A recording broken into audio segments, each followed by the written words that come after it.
حضور نبی کریم صلی اللہ علیہ وسلم کی ایک حدیث پچھلے جمعے پڑھی، اس کی تھوڑی سی تشریح کی ہے، مزید اسی کے بارے میں کچھ عرض کرتا ہوں۔ آپ صلی اللہ علیہ وسلم نے ارشاد فرمایا،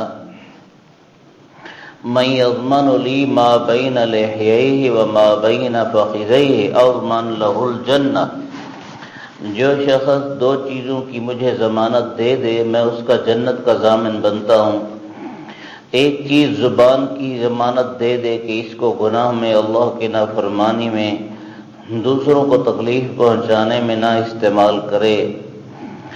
دوسرا، ما بین فخذیہ، اپنی خواہش نفس کی ضمانت دے دے، خواہش نفس کی، کہ اپنی خواہش نفس کو حرام جگہ استعمال نہیں کرے گا، حرام جگہ پوری نہیں کرے گا، تو فرمایا میں اس کا جنت کا ضامن بنتا ہوں۔ خواہش نفس کو پوری، حرام جگہ پوری کرنے کے کئی راستے ہیں۔ ایک یہ ہے کہ قوم لوط جس طرح کرتی تھی کہ مرد سے خواہش پوری کرے، بہت سے لوگ ہمارے، اللہ رحم فرماوے، اللہ اکبر، اس مرض میں مبتلا ہوتے ہیں۔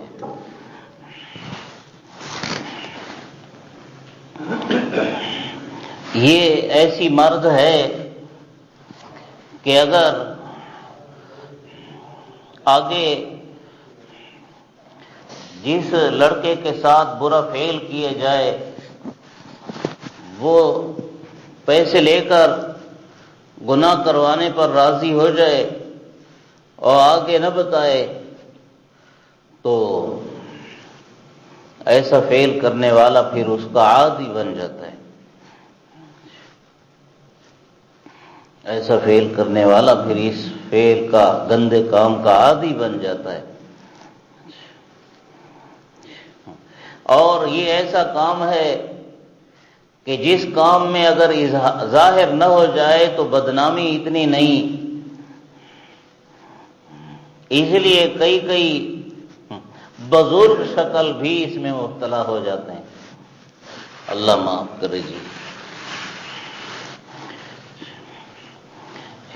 صوفی کو بھی، یعنی صوفی شکل کا آدمی، اس کو بھی شیطان پھسلا دیتا ہے اس کام میں، اللہ۔ اس لیے اللہ والے لڑکوں سے پرہیز کرتے ہیں، یعنی اپنے قریبی نہیں ہونے دیتے، کوشش یہ کرتے ہیں۔ ہمارے امام اعظم ابو حنیفہ رحمۃ اللہ علیہ، جن کے ہم پیروکار ہیں، ان کی خدمت میں امام محمد بن حسن، جو ان کے بہت بڑے شاگرد ہیں، امام محمد بن حسن رحمۃ اللہ علیہ کو پیش کیا گیا۔ اس کے والد لے کر آئے کہ یہ ہمارا بیٹا ہے، اس کو اپنے مدرسے میں داخل کرو اور اس کو سبق دو۔ وہ اس طرح مدرسہ نہیں ہوتا تھا جیسے ہمارے ہاں مدرسوں کا نظام ہے، وہ تو یہ ہوتا تھا کہ پڑھ کے پھر چلے جاتے تھے۔ تو امام صاحب سے سبق لینے کے لیے اس کے والد امام محمد رحمہ اللہ کو لے کر آئے۔ امام محمد کی شکل و صورت خوبصورت تھی، تو امام اعظم رحمۃ اللہ علیہ نے پہلی بات تو یہ کر دی کہ ہمارے مدرسے میں داخلے کے لیے یہ شرط ہے کہ حافظ قرآن ہو۔ یہ بچہ حافظ قرآن ہے؟ کہا کہ نہیں، بچہ حافظ قرآن نہیں، تو پھر تو داخلہ نہیں مل سکتا، پہلے حافظ قرآن۔ تو وہ چلے گئے۔ ایک ہفتے کے بعد دوبارہ والد ان کو لے کے آ گیا، ایک ہفتے کے بعد، امام صاحب اس کو داخل کریں۔ امام صاحب رحمۃ اللہ علیہ نے فرمایا کہ ہم نے آپ کو کہا تھا ایک ہفتہ پہلے کہ بچہ حافظ قرآن نہیں ہے، تو حافظ قرآن ہونا شرط ہے ہمارے ہاں۔ تو باپ کہنے لگا کہ امام صاحب ایک ہفتے میں قرآن حفظ کر لیا، اس بچے نے ایک ہفتے میں قرآن حفظ کر لیا ہے، اس لیے داخلہ دے دیں، اب یہ حافظ ہے۔ پہلے حافظ نہیں تھا، اب یہ حافظ ہے، 1 ہفتے میں قرآن حفظ کر لیا، اتنا حافظہ تھا ان کا۔ امام صاحب رحمۃ اللہ علیہ نے اب شرط موجود ہونے کی وجہ سے داخلہ تو دے دیا، لیکن چونکہ خوبصورت تھے اس لیے امام صاحب رحمۃ اللہ علیہ نے اس کو حکم دیا کہ میرے سامنے نہیں بیٹھا کرو، میری پیٹھ پیچھے بیٹھا کرو، میری پیٹھ پیچھے بیٹھا کرو، پیٹھ پیچھے بیٹھا کرو۔ امام اعظم رحمۃ اللہ علیہ جنہوں نے بہت سے صحابہ کی زیارت کی ہے، حضرت انس بن مالک رضی اللہ عنہ حضور کے خادم ہیں، ان کی زیارت کی ہے۔ حضرت انس بن مالک حضور وہ فرماتے ہیں کہ میں نے رسول اللہ صلی اللہ علیہ وسلم کی 10 سال خدمت کی ہے، 10 سال۔ یہ 10 سال کی عمر کے تھے جب ان کی اماں نے ان کو حضور کے حوالے کیا تھا، آزا خویدموں کا یا رسول اللہ، یا رسول اللہ یہ آپ کا چھوٹا خادم آپ کے حوالے ہے۔ 10 سال کی عمر تھی جب حضور صلی اللہ علیہ وسلم اس دنیا سے تشریف لے گئے تو حضرت انس نے 10 سال خدمت کی تھی، 20 سال کی عمر تھی۔ اللہ اکبر۔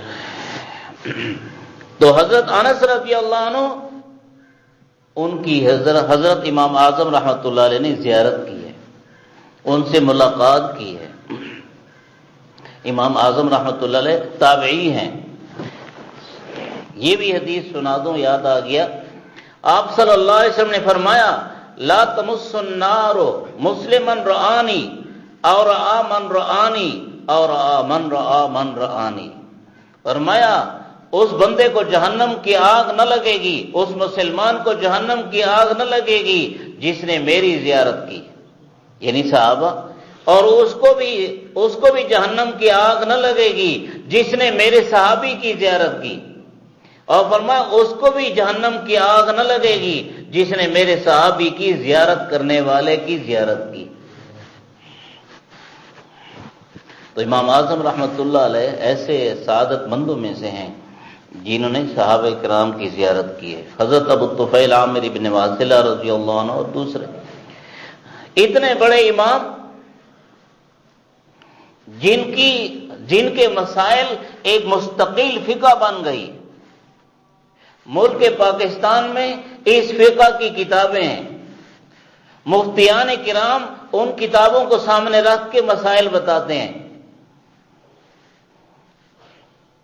لیکن احتیاط دیکھو کتنا ہے کہ اپنے ایک خوبصورت شاگرد کو فرمایا میرے پیچھے بیٹھا کرو، میرے سامنے نہیں بیٹھا کرو۔ اللہ۔ حضرت حکیم الامت مولانا اشرف علی تھانوی رحمہ اللہ ایک دفعہ اپنے حجرے میں تشریف فرما تھے، وہ دوسری منزل پر تھا، حجرے پہ تشریف فرما تھے، تو کئی بندے آئے ملاقات کو، ایک لڑکا بھی آیا، تو ہمارے حضرت تھانوی حکیم الامت مولانا اشرف علی تھانوی رحمہ اللہ نے تب تک تو اسے کچھ نہیں کہا جب تک دوسرے بندے موجود تھے۔ اس نے کوئی مسئلہ پوچھنا ہوگا، کوئی تعویذ لینا ہوگا، اس طرح کی کوئی بات ہوگی، باقی چلے گئے۔ آپ کے رشتہ دار تھے شاید کہ بھانجے مولانا شبیر علی صاحب رحمت اللہ علیہ، وہ بھی حضرت تھانوی رحمہ اللہ کے ساتھ بیٹھے تھے۔ اسی دوران مولانا شبیر علی صاحب اکیلے جو تھے اس لڑکے کے سوا حضرت تھانوی کے ساتھ، وہ بھی نیچے اتر گئے۔ اب لڑکا رہ گیا حضرت تھانوی رحمہ اللہ کے ساتھ، تو جب حضرت تھانوی رحمہ اللہ اکیلے ہوئے فوراً نیچے اتر آئے، لڑکے کو وہاں چھوڑ دیا، فوراً نیچے اتر آئے اور آواز دی شبیر علی، جی حضرت یہ فتنہ میرے ساتھ اکیلے چھوڑ گئے، اس کو لے جاؤ۔ اتنے بڑے حکیم الامت، 1000 سے زیادہ کتابیں انہوں نے لکھی ہیں، 1000 سے زیادہ کتابیں۔ بہشتی زیور ان کی مشہور کتاب ہے۔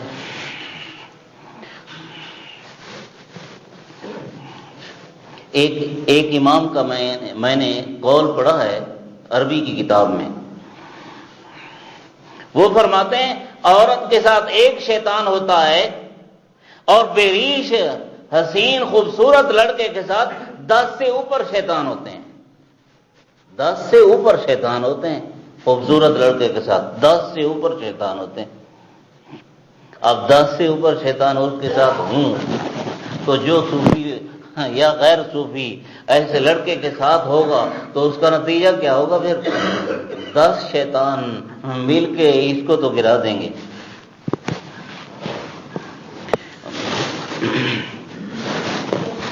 اس لیے یہ بہت بڑا جرم ہے، جیسا کہ قوم لوط کا قصہ پورا ذکر کر دیا تھا آپ حضرات کے سامنے کہ ان پر اللہ کی طرف سے سب سے زیادہ سخت عذاب آیا اور اسی فعل کی وجہ سے آیا۔ ہمارے ملک کے پاکستان میں یہ ہو رہا ہے، ملک کے پاکستان میں اپنے علاقے بھی تو آتے ہیں، یہ سب ہو رہا ہے۔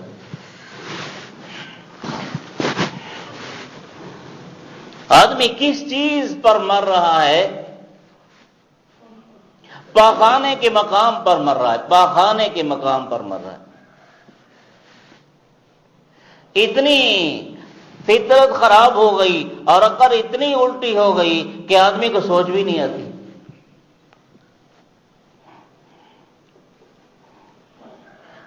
یہ بہت بڑا جرم ہے، اس کا ذکر میں نے پچھلے جمعے کچھ کر دیا۔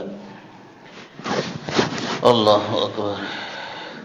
ایسے ہی خواہش نفس کو زنا میں استعمال کیا جاتا ہے، یہ بھی حرام موقع ہے۔ غیر عورت کے ساتھ گناہ میں مبتلا ہوتے ہیں۔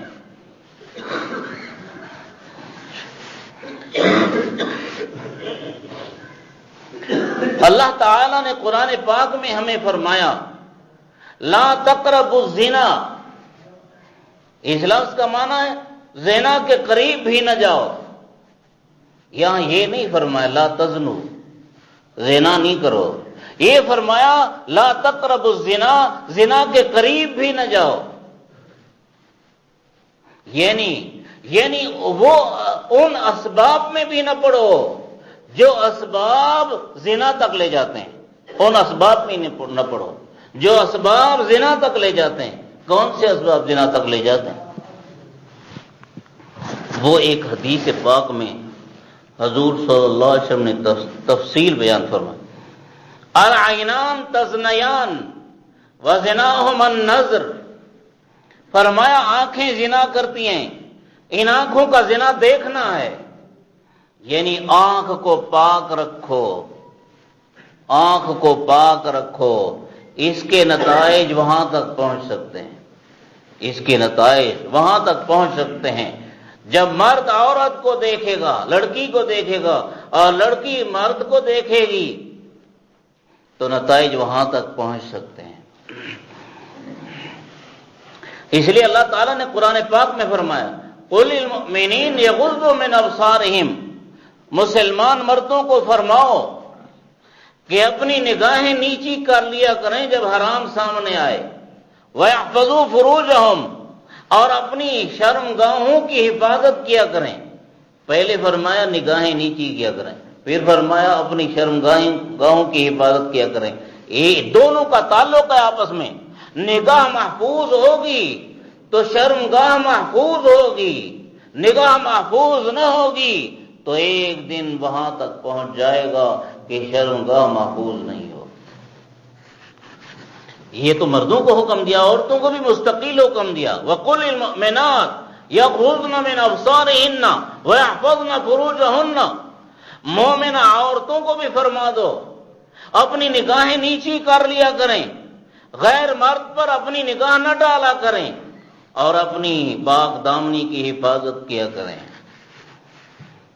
مرد کو مستقل حکم دیا اپنی نظر کی حفاظت کر، عورت کو مستقل حکم دیا اپنی نظر کی حفاظت کر، کیونکہ نتائج وہاں تک پہنچ سکتے ہیں۔ العینان تزنیان وزناہما النظر، حضور صلی اللہ علیہ وسلم نے فرمایا آنکھوں کا دیکھنا یہ آنکھوں کا زنا ہے، تو نظر کی حفاظت بہت ضروری۔ آپ نے فرمایا واللسان یزنی وزناہ الکلام، زبان زنا کرتی ہے، زبان کا زنا بولنا ہے، باتیں کرنا ہے۔ والسمع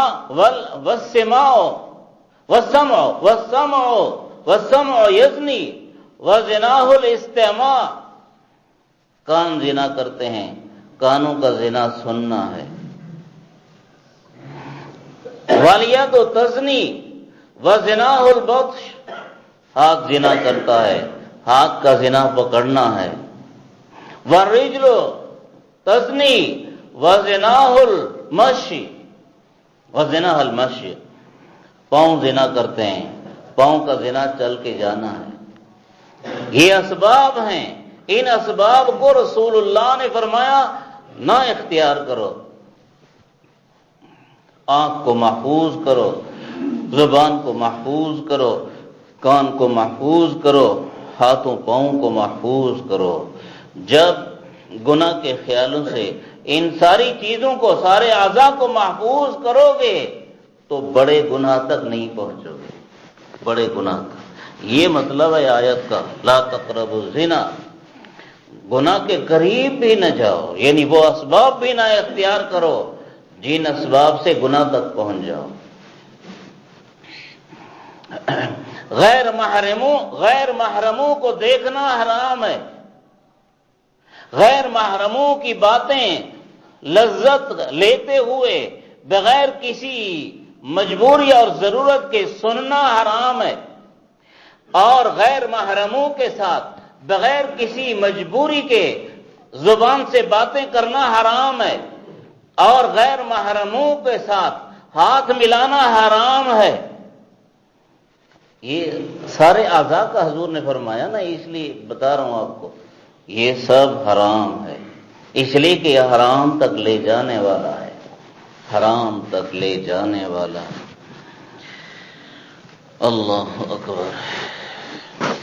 بچے کو آگ کے قریب نہیں جانے دیتے کہ جل جائے گا۔ بچے کو دریا، سمندر، اس کے کیا، نہر کے کنارے کے قریب نہیں جانے دیتے کہ گر کے اس میں ڈوب جائے گا۔ اللہ تعالیٰ فرماتے ہیں گناہ کے اسباب کے بھی قریب نہ جاؤ، ورنہ گناہ میں ڈوب جاؤ گے، گناہ میں گر جاؤ گے، گناہ میں جل جاؤ گے۔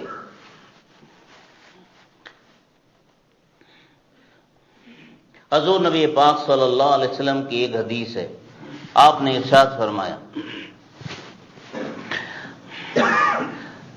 مجھے خواب میں، حضور کا خواب، نبی کا خواب وہی ہوتا ہے بھائی، وہی ہوتا ہے، اس لیے کہ نبی کی بیداری اور نبی کا خواب، نبی کی بیداری اور نبی کی نیند ایک برابر ہوتے ہیں۔ جیسے نبی بیداری میں ہوش میں ہوتے ہیں، نیند میں بھی ہوش میں ہوتے ہیں۔ آپ صلی اللہ علیہ وسلم نے فرمایا مجھے خواب میں یہ دکھایا گیا کہ ایک تنور ہے، تنور جس میں آگ جل رہی ہے، اس میں ننگے مرد اور ننگی عورتیں ہیں۔ یہ مرد اور عورتیں تنور کی تہہ میں ہوتے ہیں اور نیچے سے آگ جل رہی ہوتی ہے، آگ بھڑکتی ہے تو آگ اوپر کو آتی ہے، تو یہ مرد اور عورتیں بھی اوپر کو آتے ہیں۔ جب تنور کے منہ کے قریب پہنچتے ہیں تو آگ نیچے کو چلی جاتی ہے، یہ پھر نیچے کو چلے جاتے ہیں، پھر آگ بھڑکتی ہے، پھر منہ تک پہنچتے ہیں، جب منہ کے قریب پہنچتے ہیں پھر آگ نیچے کو ہو جاتی ہے تو یہ نیچے چلے جاتے ہیں۔ یوں ان کا آنا اور ان کا جانا ہے۔ میں نے فرشتوں سے پوچھا یہ کون لوگ ہیں؟ تو اللہ کے فرشتوں نے مجھے بتایا ہؤلاء الزنات، یہ زنا کرنے والے مرد اور عورتیں ہیں، یہ زنا کرنے والے مرد اور عورتیں ہیں جو اپنی خواہش نفس کی آگ کو دنیا میں بجھانا، دنیا میں آگ کو جلاتے ہیں، وہاں دوسرے جہان میں جا کے انہیں آگ میں جلایا جائے۔ حضور صلی اللہ علیہ وسلم کی ایک حدیث میں نے تازہ پڑھی، آپ نے فرمایا، اللہ اکبر، میدان قیامت لگا ہوگا، میدان قیامت لگا ہوگا، لوگ حساب کتاب میں ہوں گے، اسی دوران پورے محشر کو گھیر لینے والی ایک گندی سی بدبو نکلے گی، بدبو ظاہر ہوگی، پورے محشر کو گھیر لے گی، اچھا برا، مومن و کافر، سب کے سب اس بدبو سے تنگ ہوں گے۔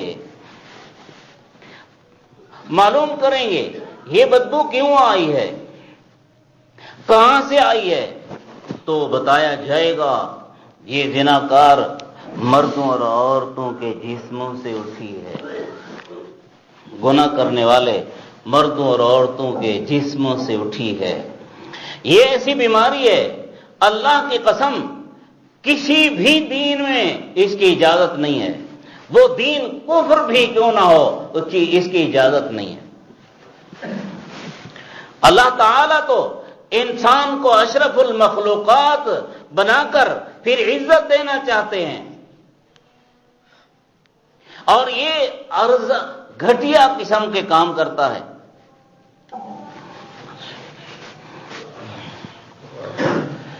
اللہ اکبر۔ اس کے اسباب کیا ہے؟ اس کے اسباب کیا ہے؟ میں بہت سمجھاتا رہتا ہوں، لیکن کسی کو سمجھ آتی ہے، کسی کو نہیں آتی۔ دور برائی کا زیادہ ہو گیا، لیکن یاد رکھیں اس برائی کے دور میں جو آدمی اچھائی پر قائم ہوگا، شریعت اور دین والی زندگی اختیار کرے گا، اللہ کی قسم یہ روشن چمکدار اور خوشبو کی زندگی والا ہوگا، عیش اور سکون اور راحت کی زندگی والا ہوگا۔ موبائلیں اتنی عام ہو گئیں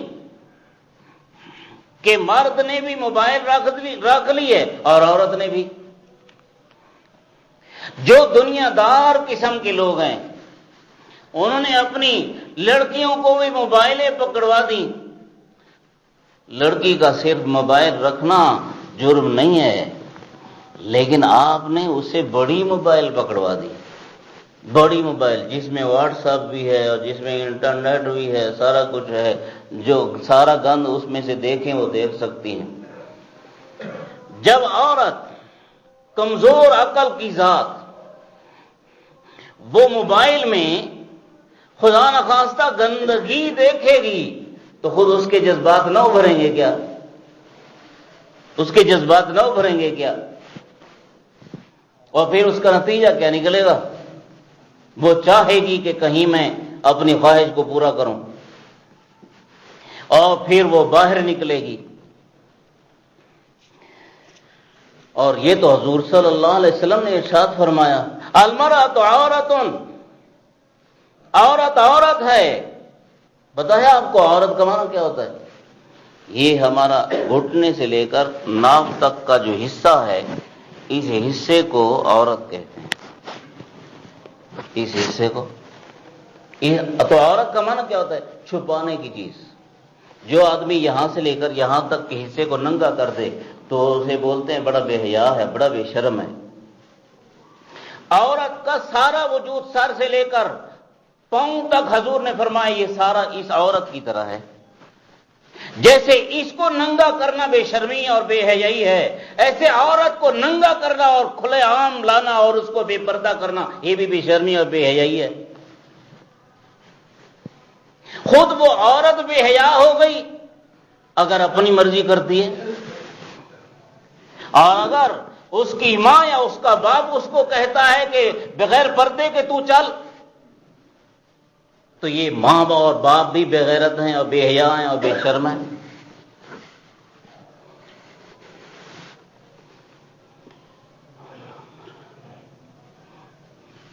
ہمارے ایک عالم گزرے ہیں، شاید مولانا قاضی احسان احمد شجاع آبادی رحمۃ اللہ علیہ، ان کا ایک فرمان تھا، وہ بطور مثال کے سمجھاتے تھے کہ بھئی دیکھو، تم نے قصائی سے 1 کلو گوشت لیا، قصائی سے 1 کلو گوشت لیا، اس کو لفافے میں بند کیا اور محفوظ کر کے تم اپنے گھر لے جا رہے ہو۔ یہ تم کیوں محفوظ کر کے لے جا رہے ہو؟ یوں ہتھیلی پہ لے کے چلے جاؤ نا، ظاہر کر کے لے کے چلے جاؤ نا، کیوں چھپاتے ہو؟ کوئی کوا آ کے جھپٹ مارے گا یا کوئی بلی بلا دیکھ لے گا اور نیچے سے جھپٹ مارے گا، یا کوئی کتا دیکھے گا منہ مارے گا، اس لیے اس کی حفاظت کرتے ہیں۔ ایسا ہے یا نہیں؟ ایسا ہے۔ ہاں، سمجھدار کو یہ بات سمجھ آتی ہے۔ 1 کلو گوشت کی تو حفاظت کی بلے اور کتے اور کوے سے، اور جو سر سے لے کر پاؤں تک ایک گوشت کا وجود لیے پھرتی ہے، اس کی حفاظت کا کوئی دھیان نہ ہوا؟ سمجھو کیا کہہ رہے ہیں؟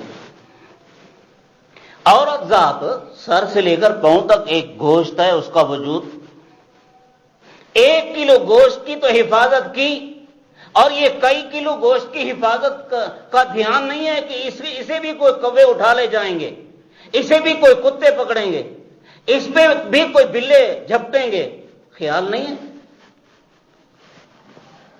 آخر انسانی شکل میں بھی تو کتے بلے اور کوے ہیں نا۔ فاسق فاجر انسان کی مثال کوے سے دی گئی ہے، اور اپنی قوم کے دشمن انسان کی مثال کتے سے دی گئی ہے۔ اللہ نے قرآن شریف میں بھی ایسی بات کی ہے، مثلہ کمثل الکلب ان تحمل علیہ یلہث او تترکہ یلہث۔ یہ ایک انسان کی مثال دی ہے اللہ تعالی نے۔ ابھی وہ پھر بیان کروں گا تو ذرا لمبا ہو جائے گا، مضمون پھر رہ جائے گا۔ اللہ، انسان جب کتا بن جاتا ہے تو کتے سے بھی گندا کتا بن جاتا ہے۔ ہاں، انسان جب بلا بن جاتا ہے تو بلے سے بھی گندا بلا بن جاتا ہے۔ انسان جب کوا بن جائے تو کوے سے بھی گندا کوا بن جاتا ہے، اس لیے کہ وہ بے شعور مخلوق ہے، یہ باشعور مخلوق ہے۔ پھر اپنے شعور کو گندگی میں ایسے استعمال کرتا ہے کہ بعض موقعوں میں اس کے گندگی میں پڑنے سے خود شیطان کو حیا آ رہی ہوتی ہوگی۔ اللہ والے فرماتے ہیں شیطان کو حیا آ رہی ہوگی کہ میں نے اسے غلط راستے پہ لگایا تھا، لیکن اتنا تو میں نے اسے نہیں لگایا تھا، یہ کہاں تک پہنچ گیا۔ وہ بھی شرم کرتا ہوگا۔ ہم اپنی بیٹی اور بیوی اور اپنی بہن کا دھیان کیوں نہیں کرتے؟ وہ جو لفاف قصائی سے ہم نے 1 کلو گوشت لیا، وہ گوشت تو چل پھر نہیں سکتا، وہ ہمارے سے گرے گا یا کوئی جھپٹ کے لے جائے گا، بس اتنا ہوگا، وہ تو چل پھر نہیں سکتا۔ یہ گوشت کا جسم تو خود چل پھر سکتا ہے، چل پھر سکنے والا گوشت کا جسم، اسے ہم نے یوں آزاد چھوڑ دیا، پھر اس کے نتائج کیا ہوں گے؟ ہماری حکومتیں منصوبے بناتی ہیں، جناب پرویز مشرف صاحب نے بھی کیا تھا، پرویز، جس کے نام کے ساتھ پرویز آ جائے وہ دشمن دین ہوتا ہے، وہ دشمن رسول ہوتا ہے، دشمن خدا ہوتا ہے۔ پرویز، یہ کون پرویز تھا؟ خسرو پرویز، جس نے رسول اللہ کے خط مبارک کو ٹکڑے ٹکڑے کر دیا تھا۔ حضور نے خط مبارک اسے بھیجا تھا، ایران کا کسرا خسرو پرویز، اس نے کیا کیا؟ اللہ معاف کرے۔ ہاں، کیا عرض کرنا چاہتا؟ ہاں، یہ عرض کرنا چاہتا تھا کہ اس نے اپنے دور میں میراتھن ریس کیا۔ میراتھن ریس، یہ میراتھن ریس کیا ہے؟ لڑکے اور لڑکیاں کھلے سڑکوں میں بھاگیں، دوڑ مقابلہ کریں، ریس مقابلہ کریں۔ اگر ہاں، حضور کی ایک سنت بتا دوں آپ کو، آپ صلی اللہ علیہ وسلم نے یہ تو کیا ہے۔ حضرت عائشہ صدیقہ رضی اللہ عنہا اور رسول اللہ صلی اللہ علیہ وسلم کبھی سفر کرتے کرتے جنگل کے درمیان میں پہنچے تو حضرت عائشہ رضی اللہ عنہا کو رسول اللہ صلی اللہ علیہ وسلم نے فرمایا آؤ تو اور میں دوڑ کا مقابلہ کرتے ہیں، کون آگے ہو جاتا ہے۔ تو حضور صلی اللہ علیہ وسلم اور عائشہ رضی اللہ عنہا یہ خاوند بیوی ہیں نا بھائی، خاوند بیوی نے دور کیا، مقابلہ کیا، حضرت عائشہ آگے بڑھ گئی۔ پھر ایک اور موقع اسی طرح کا آیا، اس موقع میں پھر حضور صلی اللہ علیہ وسلم نے فرمایا آؤ اب پھر مقابلہ کرتے ہیں۔ تو حضرت عائشہ صدیقہ اور حضور نے دوڑ لگائی، اب حضور آگے بڑھ گئے۔ حضرت عائشہ رضی اللہ عنہ فرماتی ہیں پہلے میرا پتلا کمزور جسم تھا، پھر ذرا جسامت بڑھ گئی، اس لیے حضور سے آگے نہ ہو سکی۔ یہ کرے آدمی تو اپنی بیوی سے کرے، یہ دوڑ کرے آدمی تو اپنی بیوی سے کرے۔ یہ کیا ہے کہ نوجوان مرد اور نوجوان عورتیں وہ بھی سب کے سامنے کھلی سڑکوں میں دوڑ لگائیں، غیر مرد اور غیر عورتیں، یہ کھلی بے حیائی ہے۔ اور مغرب چاہتا ہے کہ ایسا ہو، کفر چاہتا ہے کہ ایسا ہو، ودوا لو تکفرون کما کفروا، وہ تو کہتے ہیں کہ تم مسلمان بھی نہ رہو، تم کافر ہو جاؤ۔ جب انگریز یہاں سے گیا تو انگریز نے ایک منصوبہ تیار کیا اور اس منصوبے پر آج تک عمل ہو رہا ہے۔ اس کے نوکر اور غلام اور چیلے جو ہم پر مسلط ہیں وہ وہی کر رہے ہیں جو ان کا منصوبہ تھا۔ انگریز نے یہ نظام تعلیم دیا جو آج نظام تعلیم اسکولوں، کالجوں اور یونیورسٹیوں میں ہے۔ بس مسلمانوں نے زیادہ سے زیادہ اسلامیات اس نے بڑھائی نا، باقی کیا؟ باقی سارا کام وہی ہے، سارا کچھ وہی ہے، دن بدن اس میں ترقی کی جا رہی ہے۔ اس نظام تعلیم کو انگریز نے حوالے کر کے کہا ہم ایسا نظام تعلیم دے رہے ہیں ہندوستان اور پاکستان والوں کو کہ یہ نام کے ہندو اور نام کے مسلم ہوں گے، حقیقت کے ہندو اور مسلم نہیں ہوں گے۔ اسلام نام کا رہے گا، مسلمان نام کا رہے گا، مسلمان نہیں ہوگا۔ اس لیے اسکول، کالج اور یونیورسٹی میں پڑھنے والوں کو دین نہیں ملتا۔ اسلامیات جو پڑھائی جاتی ہے تو اسلامیات کی کوئی اہمیت دی جاتی ہے، اس کو نہیں، کوئی اہمیت نہیں دی، بس پڑھو نہ پڑھو۔ اسکولوں کالجوں میں یوں ہے، خدا رسول کی پہچان نہیں ہے۔ اسکول کالج، آکسفورڈ یونیورسٹی کے فارغ کو بھی خدا رسول کی تعلیم نہیں ہے، پتہ نہیں ہے، پہچان نہیں ہے۔ ہمارے صدور اور وزراء، میں کہا کرتا ہوں وزراء اعظم ہوں کہ وزراء اعلیٰ ہوں کہ صدور، اور کئی ایم این اے اور کئی ایم پی اے، انہیں نماز تک نہیں آتی، نماز تک نہیں آتی۔ کلمہ ان سے پوچھ لو، 2 کلمے سنا لو، پہلا کلمہ بھی سیدھا نہ سنا سکیں گے، 2 کلمے کیا سنائیں گے؟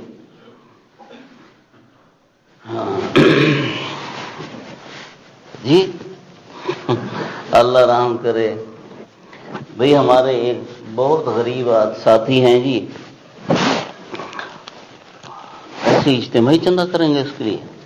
اچھا جی، وہ بہت غریب ساتھی ہیں، ان کی بیٹی کی شادی ہونی ہے 1 مہینہ بعد، 2 مہینے بعد، چند دن بعد اس کی شادی ہونی ہے، لیکن وہ بیچارہ بہت غریب ہے، اپنی بیٹی کی شادی کے لیے خرچ نہیں کر سکتا کچھ۔ آپ حضرات مہربانی فرمائیں، اس کے ساتھ تعاون فرمائیں، انشاءاللہ اللہ تعالیٰ آپ کی بیٹیوں کے لیے بھی اور آپ کے بیٹوں کے لیے بھی شادیوں کے انتظامات فرمائیں گے انشاءاللہ۔ میں نے تو ایک جمعہ کئی جمعے پہلے ایک جمعے میں کہا تھا کہ افسوس ہے کہ ہم مسلمان اپنی کوئی این جی اوز نہیں بنا لیتے۔ کوئی اپنی این جی اوز بنا لو بھائی، کوئی اپنا رفاہی ادارہ بنا لو، مکی مسجد والے بنا لو، ایک دوسرے کے ساتھ پھر مالی تعاون کرو، ہر مہینے میں 100 جمع کرو، اور جو غریب غربا بیچارے اپنے بچوں بچیوں کی شادیاں نہیں کر سکتے تو ان کی شادیاں ہو جائیں گی، آپ کو دعائیں ملیں گی۔ سارے ہر مسلمان کی بیٹیاں ہماری بیٹیاں ہیں جی۔ اللہ اکبر۔ واللہ فی عون العبد ما کان العبد فی عون اخیہ، بندہ مسلمان بھائی کی مدد کرتا ہے تو اللہ بندے کی مدد فرماتا ہے۔ حضور صلی اللہ علیہ وسلم نے فرمایا، آپ نے ارشاد فرمایا، من نفس عن مؤمن کربۃ من کرب الدنیا نفس اللہ عنہ کربۃ من کرب یوم القیامہ، جو مسلمان کی دنیاوی تکلیف کو دور کر دے گا اللہ اسے آخرت کی قیامت کے دن کی تکلیف دور کر دے گا۔ ہمدردی خیر خواہی ہمارے اندر کم ہو گئی ہے، اس لیے ہم غریبوں سے پوچھتے ہی کوئی نہیں۔ اللہ ہمارے حال پر رحم کرے۔ اللہ کی یہ مسلمان تو مسلمان ہے، انسان کی ہمدردی بھی بہت بہت اہم اور ثواب کا کام ہے، اور انسان تو انسان ہے، جانور کے ساتھ ہمدردی بھی اجر اور ثواب کا کام ہے۔ مسلمان تو سارے جانور سے انسان، عام انسان سے بڑھیا اللہ کا بندہ ہے، اس لیے اس کے ساتھ اجر و ثواب بہت زیادہ ہے، اور پھر رشتہ دار ہو، پھر محلے والا ہو تو اس کا تو بہت زیادہ حق بنتا ہے ہمارے اوپر۔ اس لیے مہربانی کرو۔ اللہ اکبر، ٹائم ختم ہو گیا ہے۔ یہ بات یہاں پر اس لیے چلا آ رہا تھا کہ ہماری اس حکومت نے بھی، جو موجودہ حکومت ہے، بے حیائی کو خوب فروغ دیا، بے شرمی کو خوب فروغ دیا، اور ان کا بھی پروگرام میراتھن ریس نکالنے کا ہے۔ اللہ ان کو ناکام کرے، اللہ ان کو ناکام کرے، اللہ ان کا خاتمہ کرے۔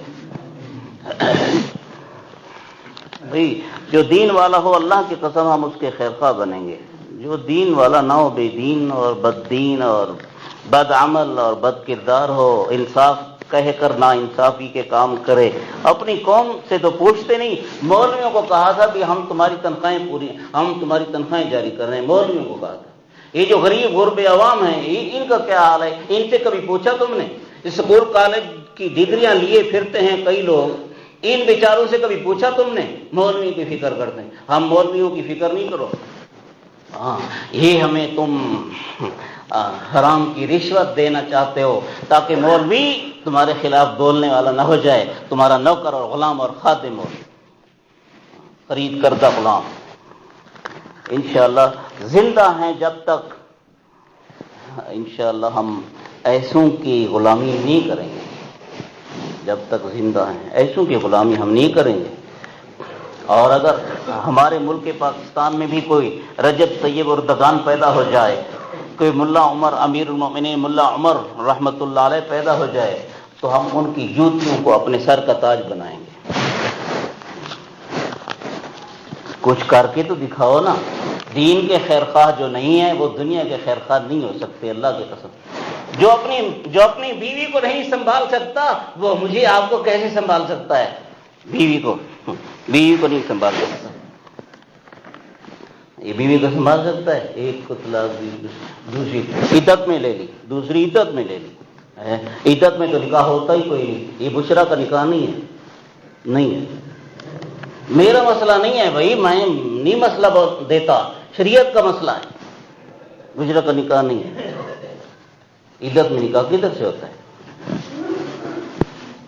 اچھا بھائی، 5 رجب اتوار کے دن ظہر کی نماز کے بعد جامعہ محمدیہ میں بچوں کے ختم قرآن شریف کا پروگرام ہے، جس میں پیر طریقت رہبر شریعت حضرت مولانا محمد نواز صاحب نقشبندی دامت برکاتہم تشریف لا رہے ہیں، اور ایسے ہی ولی پیر طریقت حضرت مولانا عتیق الرحمان صاحب دامت برکاتہم لاہور والے اور مولانا عبداللطیف جتوئی صاحب خطاب فرمائیں گے۔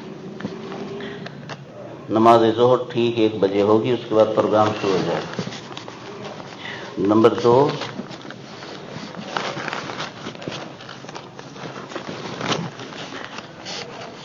2 مارچ سوموار کے دن فاروقیہ مسجد میں عشاء کی نماز کے بعد حضرت مولانا عبدالحمید توسیع صاحب دامت برکاتہم کا بیان ہوگا، اور کل ہی ہفتے کے دن یعنی 29 فروری کو ظہر کے بعد 1 بجے سے ہمارے اپنے مدرسے کا پروگرام ہے، بچوں کے ختم قرآن شریف کا پروگرام ہے، جس میں